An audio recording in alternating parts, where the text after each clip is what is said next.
What does success look like to me? What am I driving towards? And those things are very personal. It's amazing what you can accomplish when there's trust in the room. And when you remove that trust, it's remarkable how inefficient you can become. And when you've got guys around you who are buying into your vision and pushing towards the same thing, it's energizing. Here we are again, sitting down with Joel for another conversation related to family and business. So, yeah, here we go. Yeah, What's on your mind, Joel? Oh, well, the thing, great way to start is what's on my mind, because this topic has been what's on my mind, especially this last week, and that's the subject of saying no.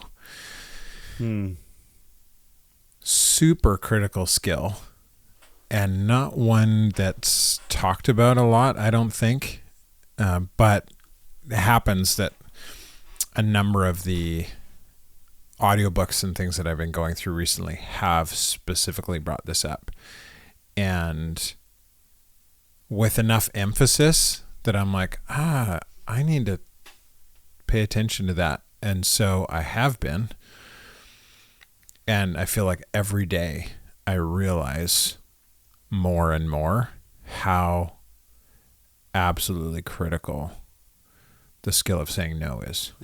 Are you saying no from a personal context, or your business saying no to things, or everything? A bit of both?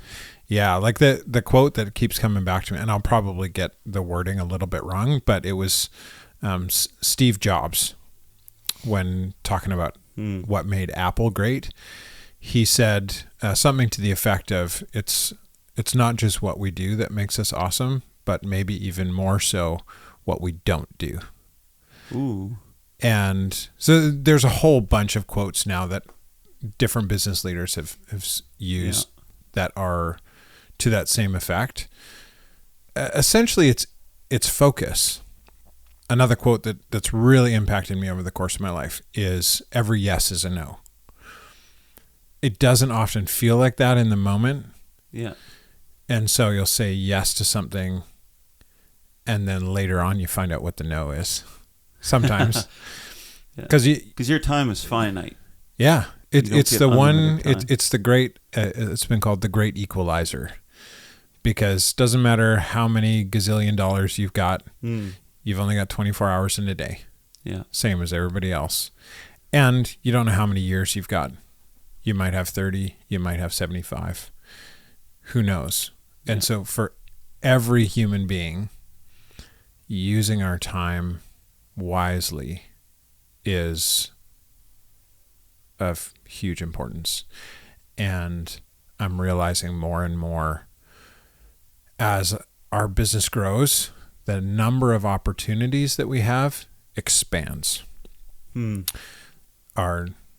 Just the network of people that we're connected to, the financial resources that we have to work with, the reputation, our ability to travel. As our team grows, I've got more freedom to think about what I'm doing with my time, and all of those things increases the spectrum of opportunities that I could tap into. And the number of things that I could say yes to. Yeah. I have diversified too much. And some of my yeses have started to actually limit my potential. Oh, interesting.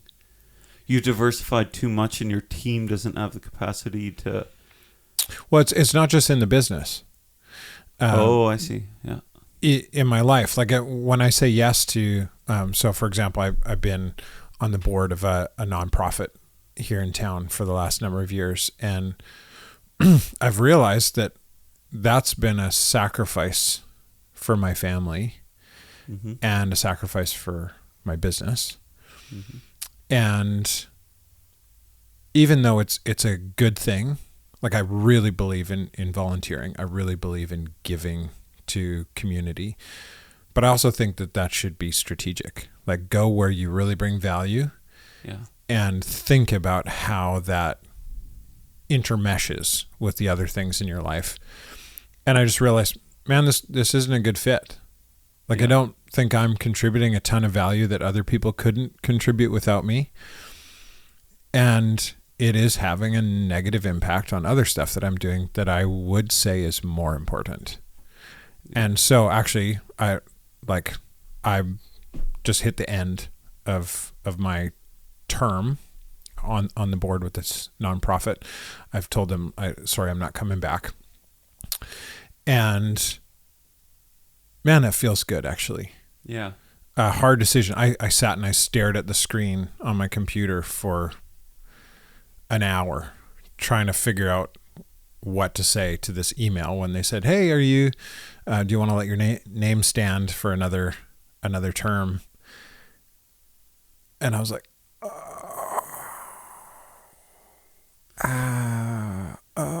and I actually started writing the email, and then I deleted it, and then I started writing it again, and I deleted it again. And finally, I got to and I think it helped that I'd been going through some of these books where it talked about the importance of saying no. And finally I was like, no, this is the right decision. Even if I feel like I'm going to disappoint somebody or whatever, this is no. Yeah. Firm no. Yeah. Okay. Firm no.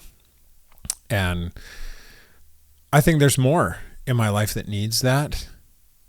And some of it ties back to this concept that we've referred to lots, this who, not how, is I've realized a problem for me, and I think this is probably true for most entrepreneurs that have started their own businesses and are building stuff from the ground up.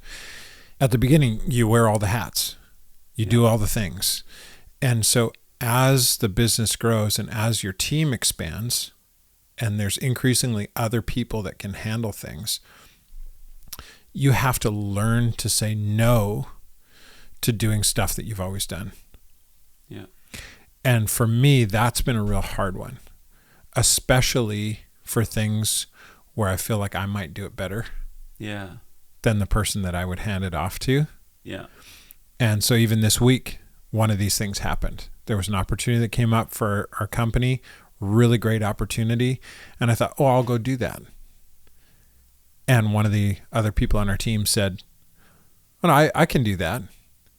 And my immediate response was, I don't know. I didn't say that, fortunately, but internally I was like, no, I think I want to do that. And I, fortunately, in that moment had this memory back to a previous stage of my life where I had the opportunity to do something and I was not good at it. Yeah. And I just remembered, okay, if I don't make space for some of these other people to do some of these things, they will never get good at it. Yeah. I got to let somebody stumble a little bit and learn, or I'm going to be the guy that's going to do this forever. Yeah. And so I had to say no to an opportunity that I was genuinely interested in. It was something I wanted to do. And that I was pretty confident I could do better than anybody else on the team. But no was the right answer. Interesting. Yeah. I was going to say, even in saying no, or when you say yes to things, you could be saying yes to something that should be a yes for somebody else. Yeah. And you're putting a no in their face when, that's a great learning opportunity for them. Or they might actually shock you and be better at it than you. Uh-huh. I've definitely run into instances of that in my life in general, but especially in my career, where it's just you finally delegate or you hand off certain responsibilities, or a task comes up and you let somebody else on your team take it, and a few months later you look back and you're like, wow, they're actually better at this than me. And in fact, that being said, I would say most positions that I prided myself on being very good at in my business, I now have the privilege of saying I let those go, and I'm not the best roofer in my company anymore. I'm not the best sales guy in my company anymore. I've been very blessed with people around me who are better at these things, and I can entrust with these responsibilities. But I wouldn't be able to say that, and I didn't say that for a while, because some of these things, it was hard to say, no, you this is your, and I'm not gonna lie, I still have the temptation all the time when there's crisis, especially in anybody else's department, for me to just jump in and say yes to things that aren't even in my job description anymore. Yeah. So yeah, it's a daily thing you need to be aware of, just like almost everything we talk about in this podcast. Yeah. It's just always daily fires and knowing what to say yes and what to say no to. Yeah, I just was reminded as you were saying that of years ago. I was living in China, and I was taking my son to kindergarten, and I'm walking up to the front door of the kindergarten, and there's this car parked outside with like a slogan printed down the side. I don't know who does this. I don't know why you would print this on the side of a car, but in Chinese it said, if you walk somebody else's road, you leave somebody else with no road to walk. Huh. That's all it said. There was no like company logo or brand or anything. It just was that phrase. And just some Chinese wisdom. Yeah, and it stuck with me forever. Like I go back to that all the time. Yeah. Like you were saying, if I say yes to something I should have said no to, it also means that I've forced somebody else to essentially say no to something they should have said yes to. Yeah. And so there's that opportunity cost. And I think something you said before, I've realized, like you were saying, often when you've handed stuff off, the people that you've handed stuff off to have even surpassed your ability to do those things. Yeah, they do it even better than you now. But I've realized that even if they don't, often it's still the right decision. Because what we as business owners, business leaders often fail to recognize is the opportunity cost. Is that me doing that thing means I'm not doing something else. And that thing that I'm not doing, probably the value of it probably exceeds the value of doing this thing 10% better than the other guy. Yeah. And so we end up spending our time on this thing and making it 10% better than it would have been without us. And we miss this other opportunity that had way more value. Yeah. And so for us, saying no to stuff, giving other people opportunities, expands our possibilities to really go in the areas where we're gifted. And so another example, this week, we're sponsoring a charity event in the city. And I love this kind of stuff. Yeah. It's stuff that I'm important. I love going to. I love connecting with all the people. There's going to be all kinds of cool people there. And it's just a great thing to be a part of. And so I was planning to go, and I felt like, this would be a good event for me to be at. And about 4 hours later, after making this plan to be there and talking with the team about who was going to do what that day, had a phone call with another client that we're working with, and got an invitation to go join an event that they were hosting. And I instantly knew this is way more important. And so I had to go back and say no to this charity event that I really wanted to be a part of, something that I love, in order to say yes to this bigger thing. And I had to hand off that responsibility to other people in my team that they're awesome. They'll probably do a great job with being there, but I felt like it should have been me. In some moments that feels really clear.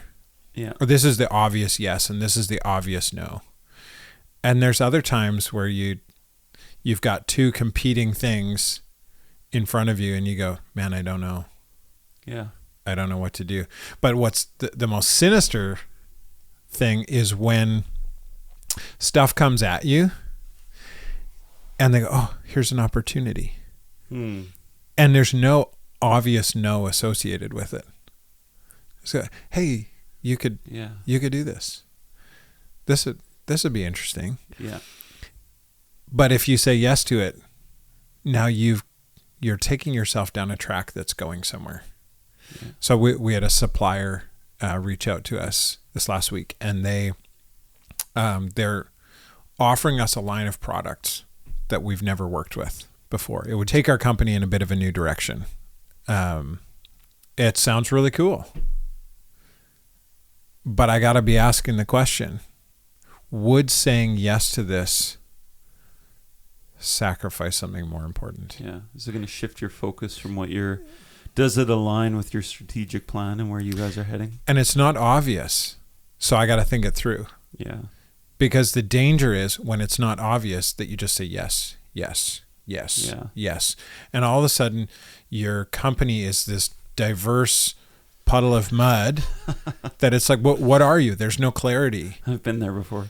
And you're not doing anything at a real high level of excellence.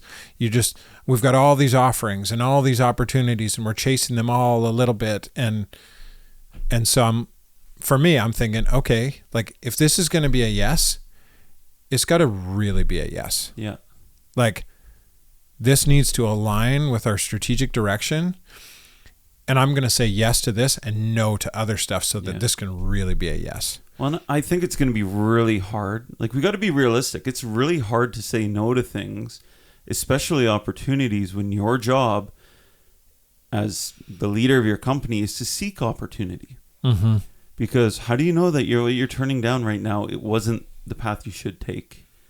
And I think it's a really big challenge. Even going back to what you said when you mentioned that you as the owner of the company should have been at that charity event.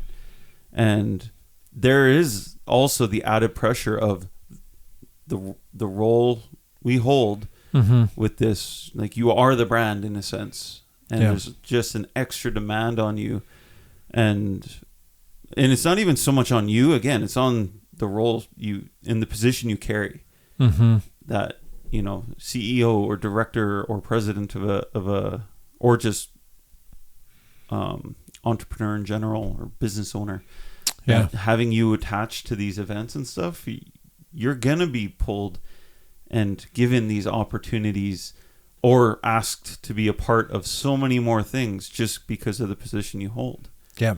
That's a challenge. So clarity is so important. And going back to one of our previous episodes quite a while ago where we talked about distractions, I think same principle. The clearer your direction is, like your vision, your trajectory, the clearer that is, the easier it is to decipher yeses and nos. Because you can say, does this move us towards that target? Or is this an offshoot? Would this take us towards a different target? And so, like for me, actually, this is a critical decision to make with this supplier that I was talking about, because their line of products has the potential to really enhance what we do in the residential space, but would draw us more into residential. And so the question is, do we want to go more into residential? Like, is our trajectory over the next 5-10 years to become a residential solar and energy company, or is it commercial? Yeah. And so if I don't have clarity about where we're going, then I get an opportunity like this and go, I don't know. Should it be a yes? Should it be a no? I'm not sure, because I can't tell if it aligns with my goals or not. If the goals are clear, if I know, no, we want to be 80% commercial in the next 3 years. Okay, then I'm going to say no to this, because there's going to be a learning curve. There's going to be a change in our processes. There's going to be a change in our sales and marketing strategy. And it's going to move us towards residential, not commercial. Yeah. Okay, that's an easy no. But if I'm going, no, we want to be primarily a residential solar and energy company, and we want to be in 12 different markets in the next 3 years. Okay, I think this could really enhance that opportunity. It's clear yes. Yeah. Is it is there a hybrid in there somewhere where it's just like, no, I'm not going to focus on this, but we should expand into this, and I'm going to find a who to deal with this? Like, yeah, actually, I had that thought this morning, is that yes, there's personal yeses and nos, and then there's corporate yeses and nos. Yeah. Like, for me, I need to make a decision about, is this good for the company or not? Which sounds like it is. And then even if it is, then I have to make a decision about, does it involve me or not? Like, is this something it's a yes for the company and it's a no for me? Somebody else is going to handle that. I'm not putting my fingers in that pie. Or, yes, it's good for the company, and yes, I need to lead it. I think, yeah, there's layers. Yeah. And so, that decision's not, yeah. It's still up in the air. You haven't decided if you said no it's yet still or not? It's still there. I haven't, yeah. Yeah. I mean, these decisions, for me personally, I find I have to learn to say no to my staff in asking me to do things. Or they don't even ask me specifically, but in our company group chat or whatever, they'll be like, oh, this needs to be done. And just because I'm the founder owner, if it's left, I'm obviously just going to do it and add it to my plate. And it's almost like they've got this weird way. And sometimes they'll be like, hey, I need this from you. It's just like, well, I don't want to do that. I hate doing that. Or I don't have time to do that. And but I also know that everybody else in my company is busy and bringing immense value. So somebody needs to bite the bullet and do it. And I always find I'm the one who's just like, okay, I'll do it. Me. It's not even somebody saying, hey, Josh, can you do this? But somebody communicating through email or a chat somewhere saying, hey, this is happening, or this needs to get done. And no matter how much I already have on my plate, if no one else is clearly able to take on something, I'm always just one like, okay, yeah, I'll get it done. Which not good. Yeah, I'm sure there's different terms for this. But I've heard that kind of scenario referred to as a skill vacuum. But it's the story that I heard was like, you got an office situation and everybody's got defined roles where it's like, okay, you're the sales guy and you're the whatever, and here's your job description. These are the things that you do. And nobody has take out the garbage on their job description. Yeah. And so the garbage can in the lunchroom is just piles up, and then it's overflowing, and everybody's like, man, how come nobody's taking the garbage out? I wonder whose job that is, and whatever. And eventually Bob, say the sales guy, Bob, goes, man, I guess nobody's doing this. So then he goes and he ties up the garbage bag and he takes it and hucks it in the bin, and then 2 weeks later it's full again. And so then Bob goes, well, I'm pretty sure that nobody's got this on their job description because I did it last time and nobody's done it since. And so he goes and does it again. He's trying to be helpful and hucks it in the bin. And after doing this for a couple months, somebody notices, man, Bob's been taking out the garbage. Man, I really appreciate that. And they mention it to the boss or whatever. And then at the next team meeting, the boss goes, man, Bob, I just wanted to mention that we so appreciate you stepping in and taking out the garbages. And everybody claps and whatever. Sounds good. Yeah.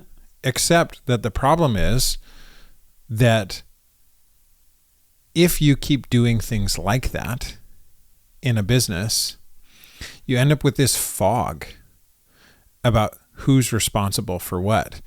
And you create a company culture where everybody starts doing things that aren't their job description because that's what's celebrated. Yeah. You're a team player. You pitch in where there's a gap or whatever. We celebrate that rather than fixing the problem. Yeah. Okay, let's add garbages to somebody's job description. Why didn't we do that before? I don't know. It would probably be taken out on time and not when it's overflowing. Yeah, and then nobody's frustrated, and you keep your culture clear. Yeah. And so I think, especially as an owner, we feel the ownership of the business, the appearance and the reputation and all of that stuff. And so if something's out of line, we feel it generally more than anybody else in the team. True. Yeah. And so we're more likely to jump in and go, let me fix that. But if we do that, one, then we're not actually fixing the problem. We're just moving it aside for a moment rather than adding something to somebody's job description.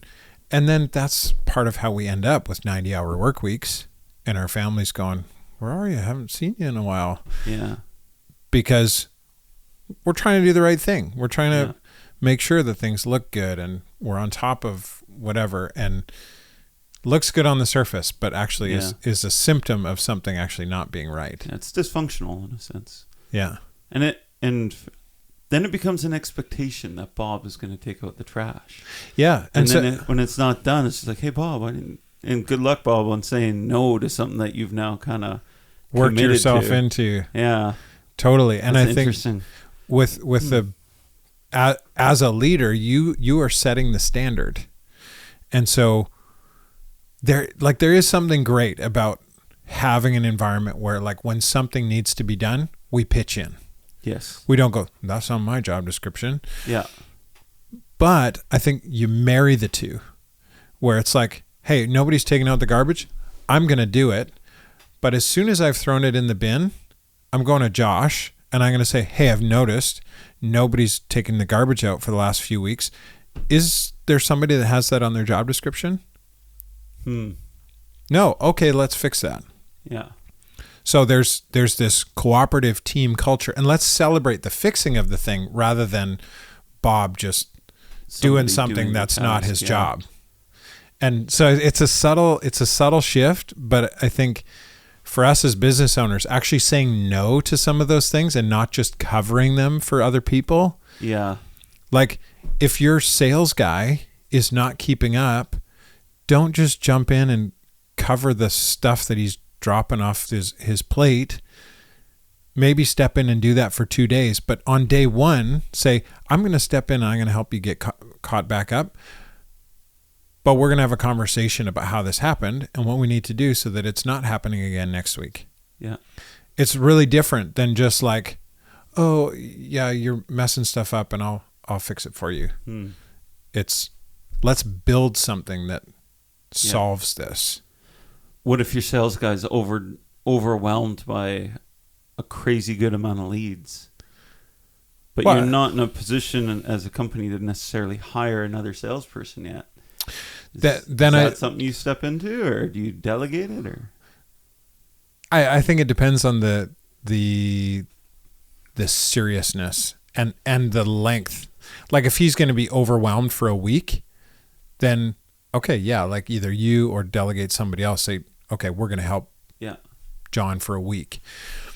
But if it's like the business is growing and we are now consistently getting more leads per week than John can handle, then okay, something's got to shift. It can't just be you committing indefinitely to doing an extra 15 hours of work a week and filling a role that's not yours to fill.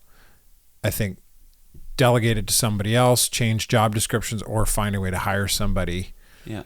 Like, that's a permanent problem, not just a, wow, this was a crazy week. Yeah. Sales is an interesting one, though.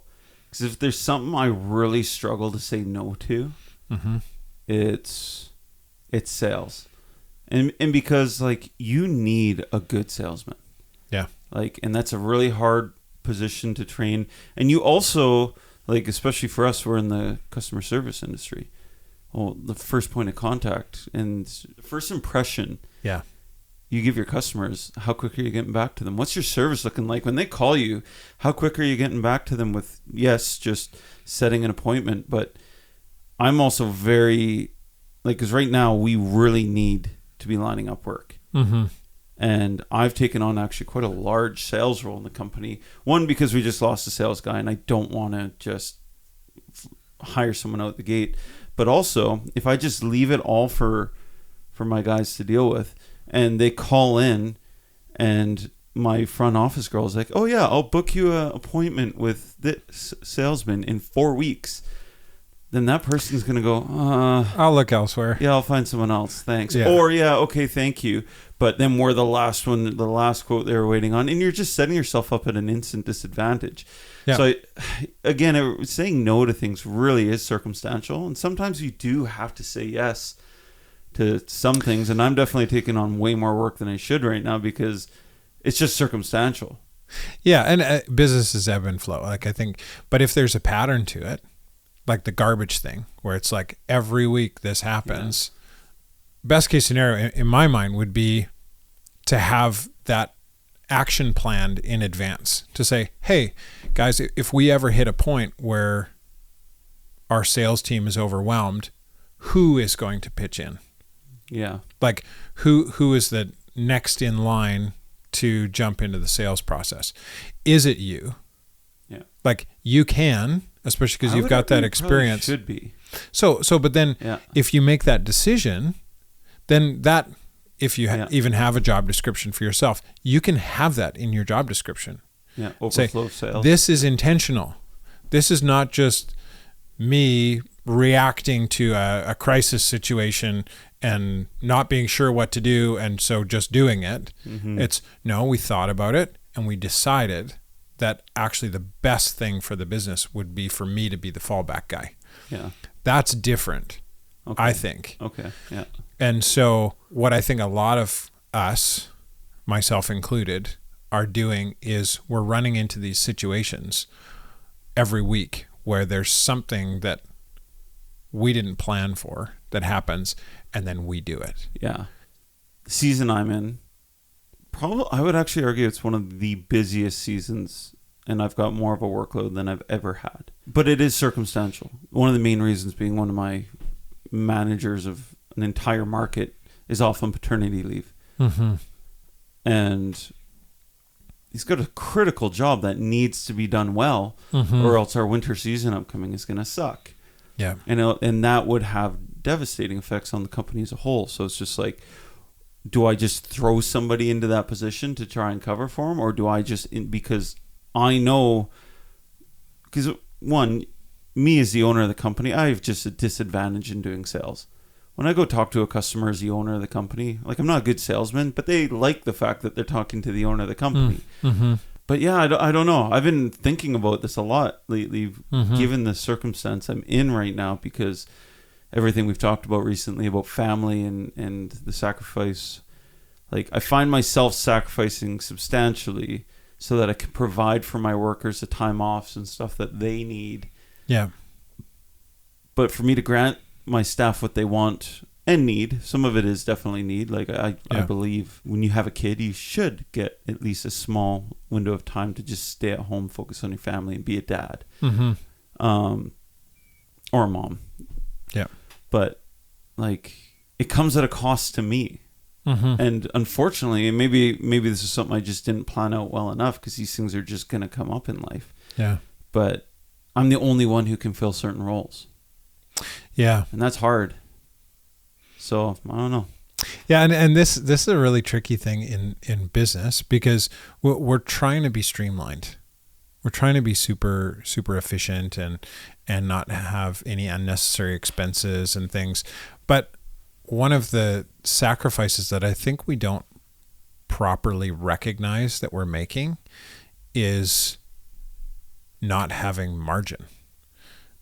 So a while ago, I was reading a newspaper article. It's really good, but it was talking about margin in life and how it said most people are running at about 120%.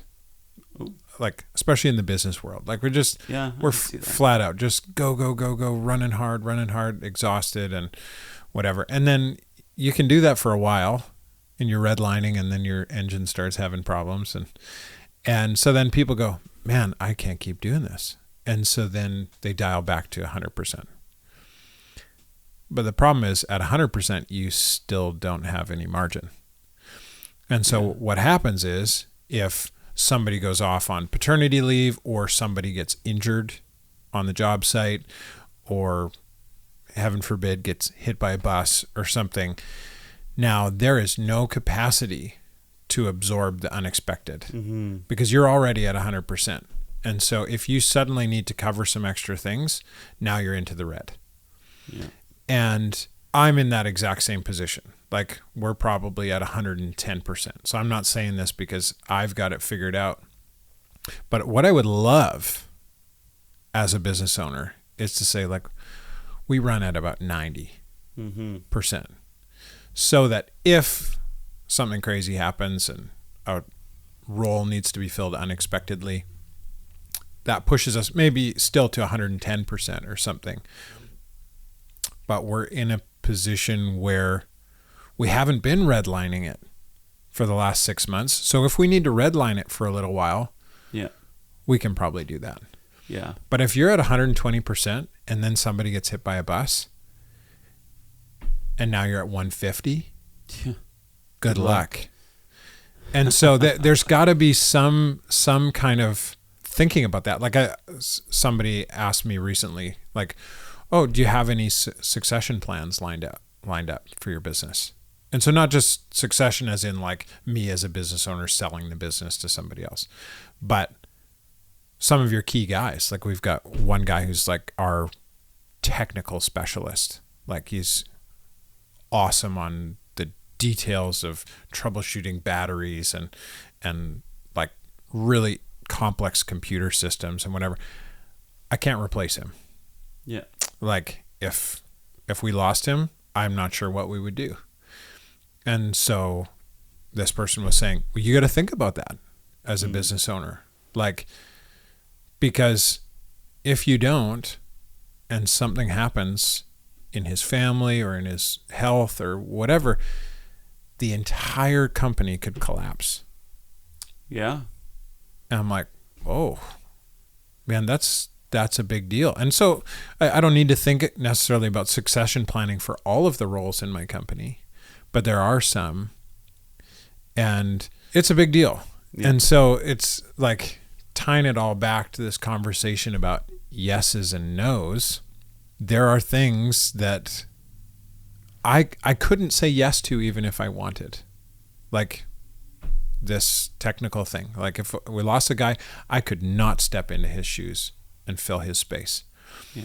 And so I've got to think about that, and making time for something like succession planning. It feels like, man, I got no space for that. Yeah. But sometimes, like, and this is for us as business owners,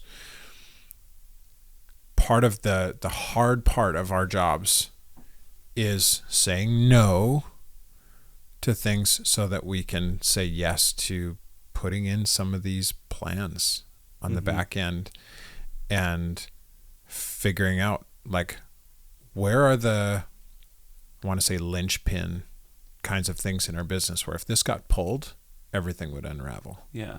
Like we got to think about that stuff. But strategic planning and these kinds of things often just get pushed to the side because we got all these squeaky wheels and these fires around us that are demanding our attention. And at some point we got to say some no's to different things so that we can address those things. Otherwise, one day you wake up and you go, well, I guess that's it. Yeah. I mean, easier said than done. Absolutely. Like, I don't have a succession plan. Yeah. Neither do I. For any of my critical guys. Yeah. And so I am not preaching to really anybody other than myself. Well, it's kind of why we're having the conversation, I'd say too. Mm-hmm. It's definitely a reality check, but man, I so struggle, and to the point where sometimes I feel like I'm taken advantage of, where it's just like, Josh will deal with it. He won't let that get done. Yeah. And I think it's so important because it creates a culture. And I think when you say no to lesser things so that you can focus on what's really important, it creates that that example, that role model for everybody that works for you. Because I want my employees to do the same thing. And I often am seeing them give attention to something where I'm like, dude, what are you doing? Mm-hmm. That is not worth your time. You got way more important things to deal with. You got bigger fish to fry.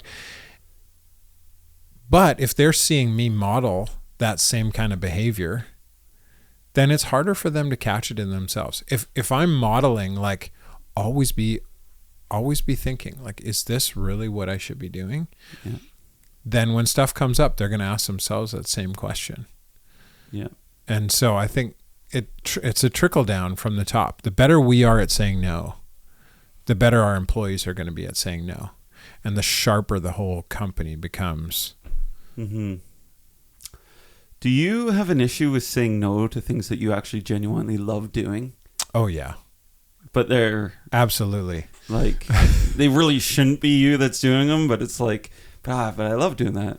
Like, and I think this is have a little bit of that. Another way that the corporate world is unhealthy. Yeah.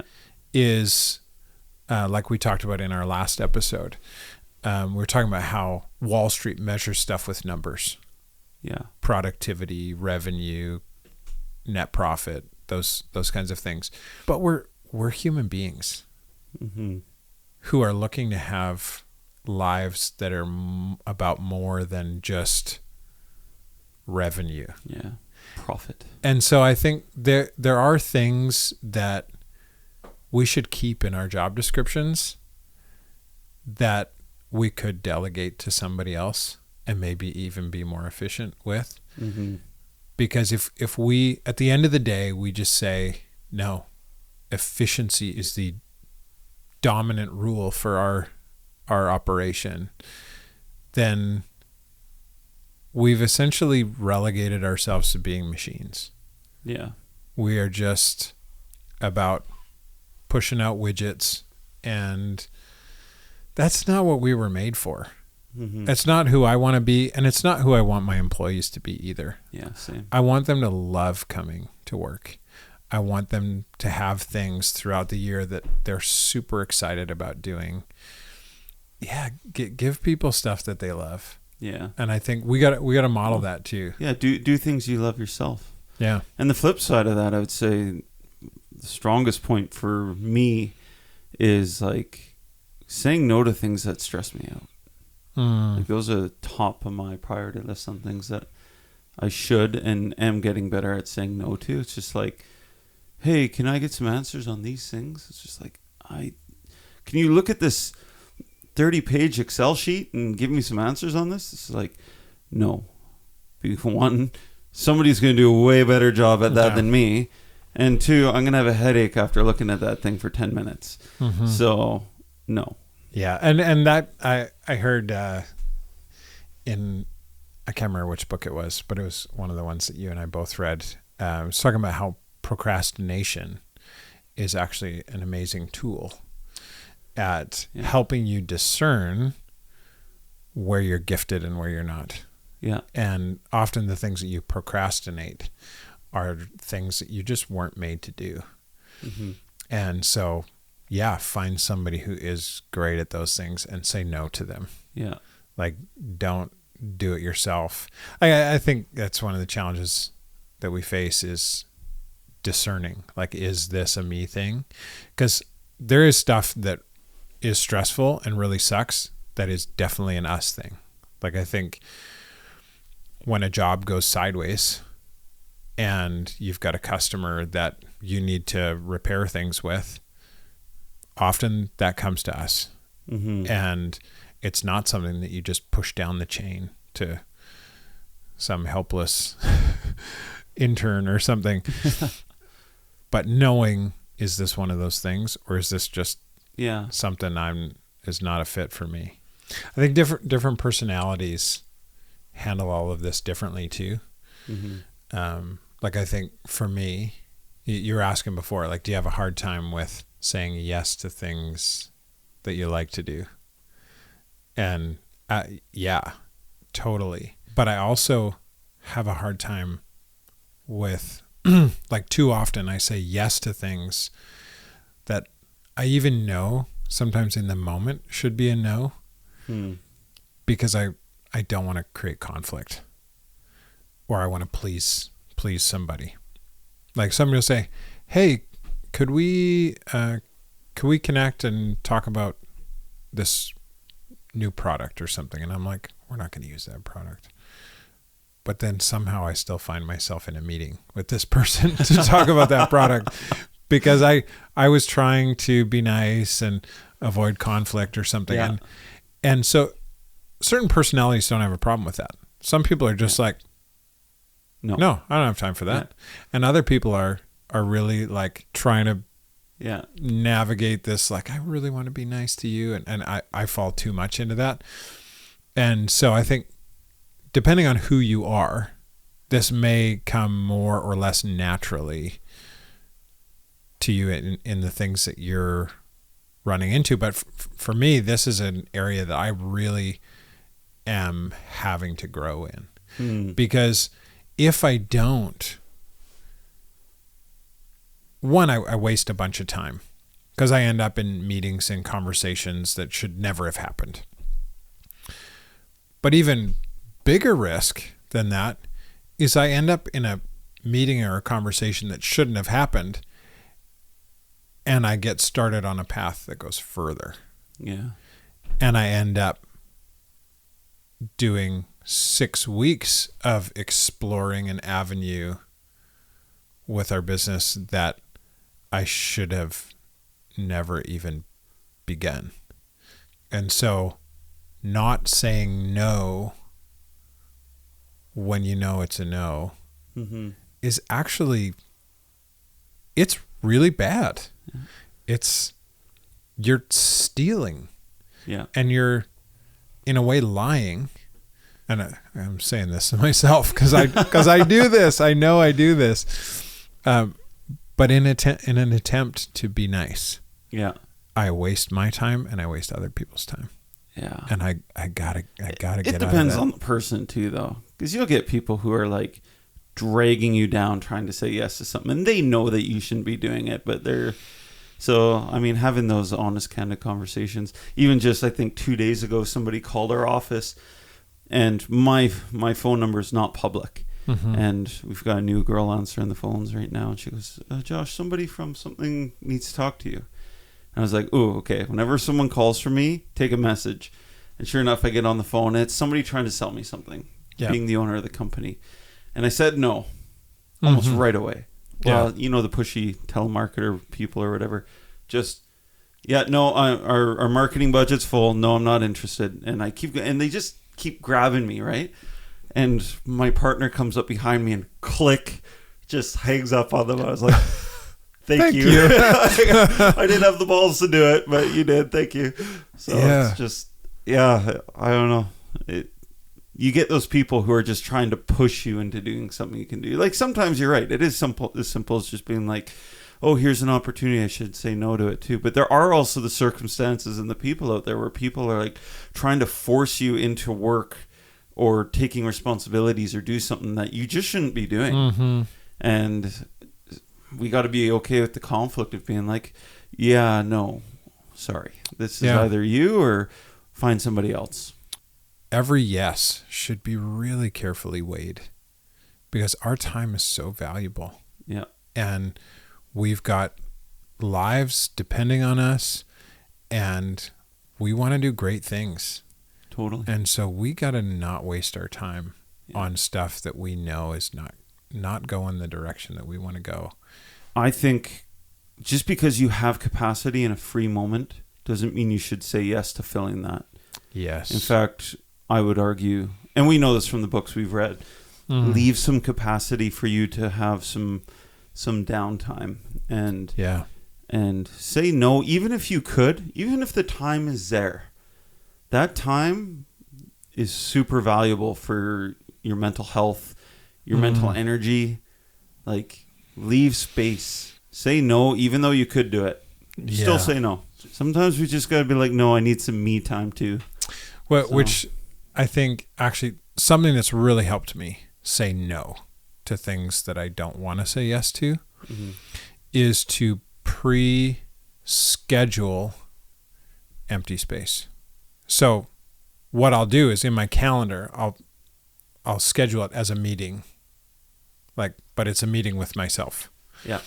And so I'll take a 2-hour chunk of the afternoon where I don't have anything, and I'll put meeting with Joel or something. And what it just creates this freedom in my own brain.